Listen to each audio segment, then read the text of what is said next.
और सामने देखो भाई बैरिकेड लगे हुए हैं। डैम से गाड़ियों का आवागमन पूरी तरह से बंद कर दिया गया है। मैं पढ़ाऊंगा तेरे को एक दिन है ना तू पढ़ ले अपना, पढ़ ले तू, हमें पढ़ाने ना ना, मेरे को जरूरत नहीं है ना पढ़ने की। तो अभी मैं 0 पॉइंट के इस पुल में पहुंच चुका हूं। यहाँ से उधर के लिए जो रोड जा रही है वो जाती है कोटेश्वर डैम के लिए। अगर अंधेरा हो जाएगा तो इस रोड पे जाना पॉसिबल नहीं हो पाता है, क्योंकि इस रोड पे जंगली जानवरों का बहुत डर होता है। तो ये बैरिंग टूट गई थी जिसकी वजह से बाइक आवाज़ कर रही थी भाई। यहाँ के लिए बहनतोगी नाला बोलते हैं।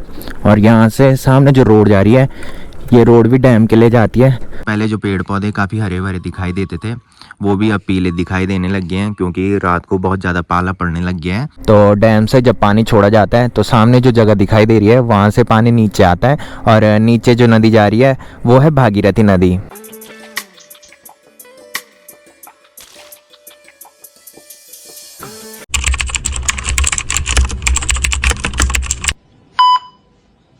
तो हो चुकी है एक प्यारे से मौसम के साथ एक प्यारे से दिन की शुरुआत आप सबके साथ। तो चलिए एक प्यारे से ब्लॉग की शुरुआत भी कर लेते हैं। तो hey guys, good morning, welcome है आप सब लोगों का देवभूमि उत्तराखंड के टिहरी के खूबसूरत गांव यानी कि हमारे गांव चागांव से, और मेरे यूट्यूब चैनल लवीराणा ब्लॉग में।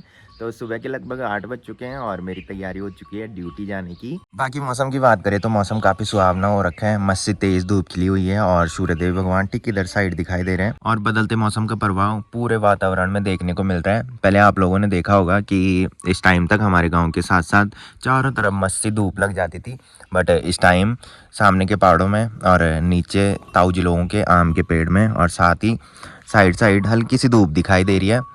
और इधर साइड देखो भाई, इधर साइड कहीं भी अभी धूप नहीं दिखाई दे रही है। और साथ ही पहले जो पेड़ पौधे काफ़ी हरे भरे दिखाई देते थे वो भी अब पीले दिखाई देने लग गए हैं, क्योंकि रात को बहुत ज़्यादा पाला पड़ने लग गया है। और साथ ही काफ़ी ठंड भी बढ़ गई है। आप मेरे मुंह से देख रहे होंगे कि भाप निकल रहे हैं, तो इससे आप अंदाज़ा लगा सकते हो कि कितनी ठंड गाँव में बढ़ गई है।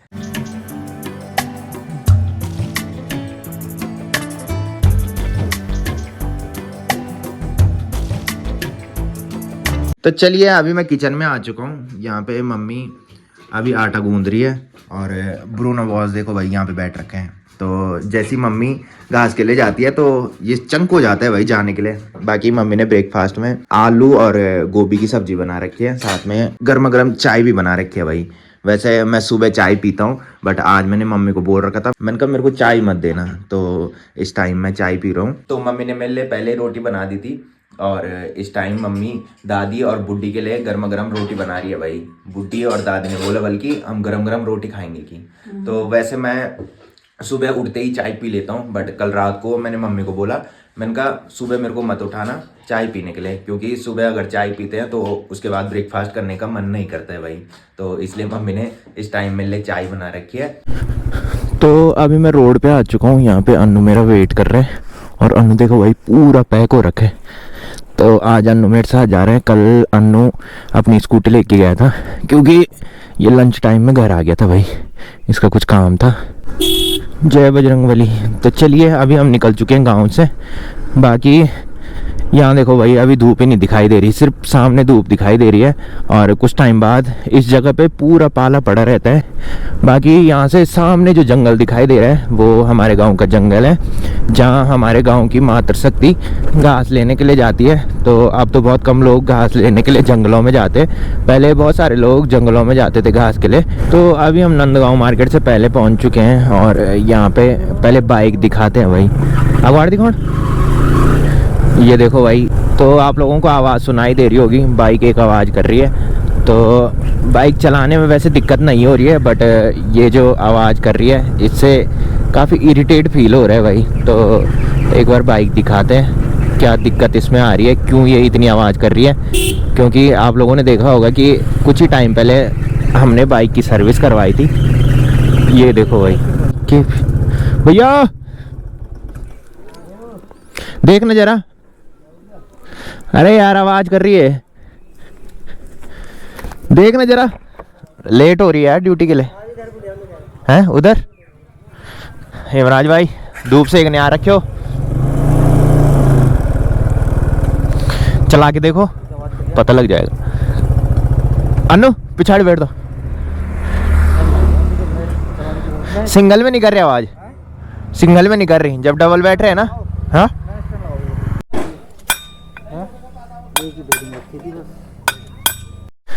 तो ये बैरिंग टूट गई थी जिसकी वजह से बाइक आवाज़ कर रही थी भाई। तो टाइम हो रहा है 9:23। पूरे आधे घंटे से ऊपर का टाइम लगा भाई बाइक ठीक होने में। कम है हवा, डाल दो। अच्छा ठीक है ठीक है। तो बाइक जो आवाज़ कर रही थी वो बैरिंग की वजह से कर रही थी भाई, क्योंकि पीछे वाले टायर की बैरिंग पूरी टूट गई थी। और भैया बोल रहे थे कि सही टाइम पे तुमने ये ठीक करवा लिया है, नहीं तो अगर ऐसे ही चलते तो फिर तुमने कहीं आगे गिर जाना था। पीछे का जो टायर घूमता है वो घूमना बंद कर देता अगर तुम यहाँ पे रुकते नहीं बाइक ठीक करवाने के लिए।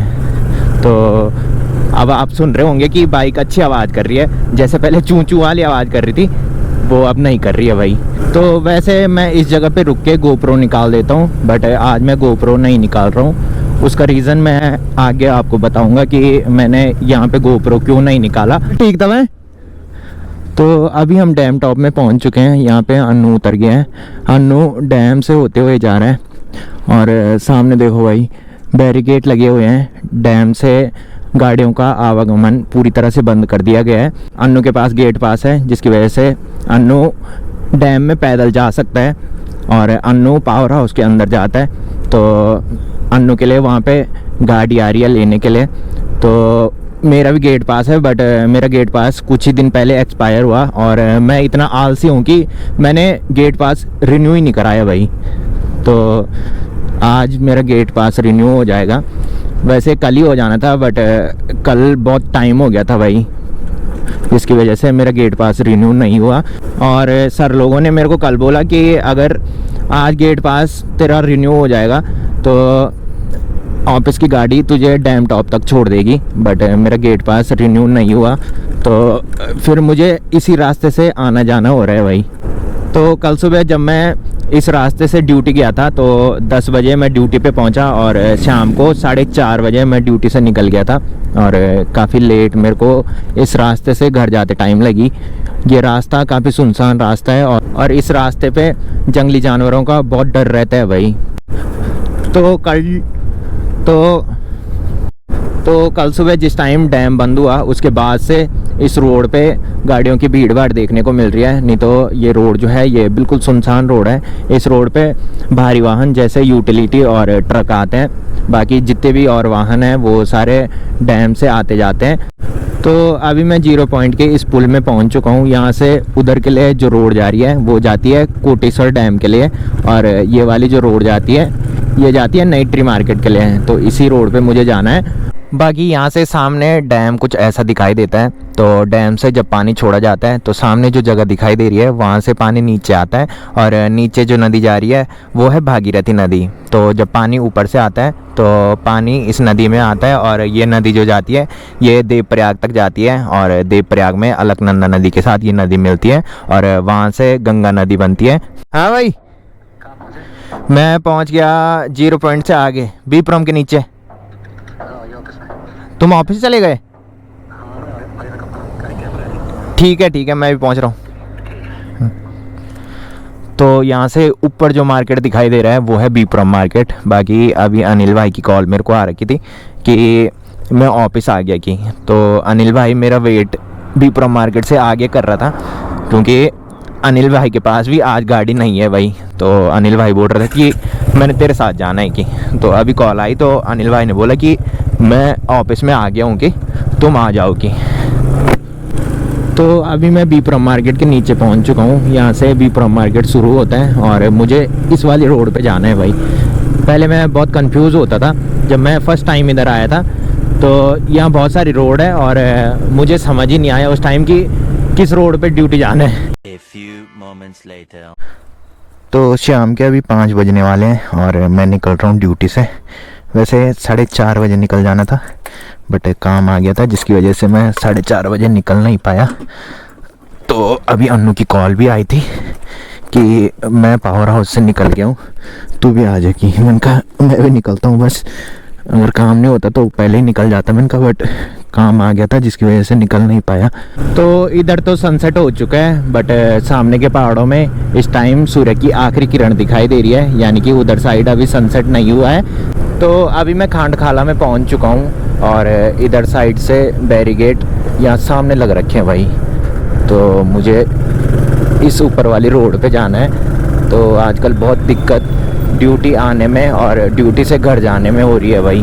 तो मैंने बताया था कि मेरा गेट पास रिन्यू होने के लिए जाना है, तो इस टाइम मेरा गेट पास रिन्यू होने के लिए गया है। और अगर इस टाइम मेरा गेट पास आ जाता तो फिर कल सुबह जिस टाइम मैं ड्यूटी आता हूँ उस टाइम मैंने बाइक को डैम टॉप में पार्क कर देना था और वहाँ से ऑफिस की गाड़ी में आना था। बट अभी गेट पास रिन्यू नहीं हुआ है, सिर्फ गेट पास रिन्यू होने के लिए जा रखा है भाई। तो थोड़ी देर में मेरा गेट पास रिन्यू होके आ जाएगा और फिर कल मेरे पास मेरा गेट पास आ जाएगा और परसों से मैं डैम से आ जा सकता हूँ भाई। तो अभी मैं 0 पॉइंट वाली रोड पे आ चुका हूँ और यहाँ के लिए बहनतोगी नाला बोलते हैं। और यहाँ से सामने जो रोड जा रही है ये रोड भी डैम के लिए जाती है, बट यहाँ से भी CISF लगे होते हैं भाई गेट पे और वहाँ एंटर करने के लिए भी गेट पास चाहिए होता है। तो वैसे मैं इस टाइम आप लोगों को नीचे पावर हाउस दिखा था, बट इस टाइम बहुत लेट हो रही है भाई, क्योंकि अगर अंधेरा हो जाएगा तो इस रोड पे जाना पॉसिबल नहीं हो पाता है, क्योंकि इस रोड पे जंगली जानवरों का बहुत डर होता है। और किसी ने मेरे पास बोला कि मैंने उस रोड पे बाघ देखा कि तो मैंने बताया था कि ये रोड वैसे सुनसान रोड है और यहाँ गाड़ियाँ बहुत कम चलती है भाई, क्योंकि गाड़ियों का आवागमन जो है वो हमेशा ही डैम से होता है। और आजकल ही इस रोड पे ज़्यादा गाड़ियाँ दिखाई दे रही है जब से डैम बंद हुआ है, यानी कि कल सुबह से। बाकी अभी अन्नू की कॉल भी मेरे को आई थी कि मैं पावर हाउस के गेट पे आ रखा हूँ कि, तो आज अन्नू ऊपर जिगजैग में नहीं गया, उसने बोला कि मैं बाहर में आ गया हूँ कि, तो इसी रोड पे वो आगे मेरे को मिल जाएगा। तो अभी मैं पावर हाउस के गेट पे पहुँच चुका हूँ, यहाँ पे अन्नू मेरा वेट कर रहे हैं भाई। तो ये जो नीचे रोड जा रही है ये जाती है पावर हाउस के लिए, और दूसरी तो मैंने आपको बताई है कि जिगजैग है जहाँ से अन्नू सुबह ड्यूटी आता है भाई। पैदल आई तो हाँ एक तो गाड़ी आई छोड़ना चलते। तो अन्नू बोल रहे कि मेरे को यहाँ तक ऑफिस की गाड़ी छोड़ने के लिए आएगी। सुबह रहेगी था ना ऑफिस का गाड़ी, सुबह जहाँ ड्यूटी जाए ना तो जिगजैग तक रहे थे, उंडू नहीं आई। अच्छा अच्छा मैं दी की नहीं रहा। तो मैंने बताया था कि आज अन्नू को लेने के लिए ऑफिस की गाड़ी आई थी भाई, और सर मेरे को भी बोल रहे थे, बट मेरे पास गेट पास ही नहीं है तब। बाकी अब अंधेरा होने वाला है, थोड़ी आगे चल के गोप्रो निकाल देता हूँ भाई। तो ड्यूटी से आने के बाद अभी मैं अन्नू लोगों घर पे आ चुका हूँ और ये यहाँ पे लेट रखे भाई, और बोल रहे कि मेरे को नींद आ रही है। कि क्या किया तूने दिन भर जो तेरे को नींद आ रही है? रेस मारने गया था? हैं? नहाने गया था? कहाँ? रेस मारने। अच्छा, और पढ़ाई की तूने? कितने पेज पढ़े तूने किताब के? किताब की पढ़ दी मैंने 200 तक तो। अच्छा, भारत के प्रधानमंत्री कौन है? मैं हूँ। अच्छा, और मुख्यमंत्री? वो भी नहीं। अच्छा तो इसको कुछ पता ही नहीं होता भाई। नहीं होता है। मैं पढ़ाऊंगा तेरे को एक दिन है ना तू पढ़ ले, अपना पढ़ ले, तू हमें पढ़ा नहीं ना। ना मेरे को जरूरत नहीं है ना पढ़ने की, तू अपने पास रख, मैं तो जॉब कर रहा हूँ। तो अपने पास रख नॉलेज भाई। अच्छा, तो जब स्पीकर के साथ चार्जर गया तेरा तो तूने मेरे को कॉल क्यों की? पास लागे चार्जर? हाँ, अभी कहाँ है? कैसे कहाँ आया? कोई नौकर बैठ रखा तेरा जो चार्जर लेके आएगा? तो गबरू के बर्थडे में आपने देखा होगा कि अम्मी भाई लोगों के यहाँ से ये स्पीकर लेके आए थे भाई, तो वो स्पीकर खराब हुआ, उसके बाद अनु ने वो ठीक करवाया। और आज भाभी यहाँ स्पीकर लेने आ रखी थी और स्पीकर के साथ भाभी इसका चार्जर भी ले गई थी भाई। और ये मेरे को कॉल कर रहा था कि भाभी को कॉल कर, बल्कि चार्जर लेके आ। भाभी ने लाना था तेरे चार्जर? नहीं, मैंने बोला किसी के पास भेज देना कल परसों में। अच्छा, कल परसों बोला तूने? हो ही नहीं सकता, तू बिना चार्जर के रह जाएगा। अरे वो मेरे एयरबड का चार्जर है यार। अच्छा, एयरबड्स का चार्जर है, मैं सोचा कि फोन का चार्जर है। नहीं, नहीं तो तूने खुद जाना था लेने के लिए अगर तेरे फोन का चार्जर होता। खुद पे जाना था यार, फोन पे चार्ज। बाकी हीरोइन ताई जी रोटी बना रही है भाई चूल्हे पे बाहर में, और मैं यहाँ पे बैठता हूँ फटाफट से गोप्रो की वीडियो फ़ोन पे एक्सपोर्ट करता हूँ और उसके बाद घर चलता हूँ भाई। तो अनुलोम घर से काफ़ी पहले मैं घर में आ गया था और घर में आने के बाद हमने खाना भी खा लिया है। बाकी आजकल पता नहीं क्यों इतनी थकान लग रही है भाई, इस टाइम भी मेरा मन कर रहा है किसी तरह सो जाऊँ, बट अभी मुझे ब्लॉग भी एडिट करना है। तो फिलहाल इस ब्लॉग को यहीं पे एंड करते हैं। तो जिसने अभी तक मेरा यूट्यूब चैनल सब्सक्राइब नहीं किया है वो यूट्यूब चैनल सब्सक्राइब कर लें, और जिन्होंने कर रखा है वो ऐसी सपोर्ट बनाए रखें। मिलते हैं कल के नेक्स्ट ब्लॉग में, तब तक के लिए जय देव भूमि उत्तराखंड।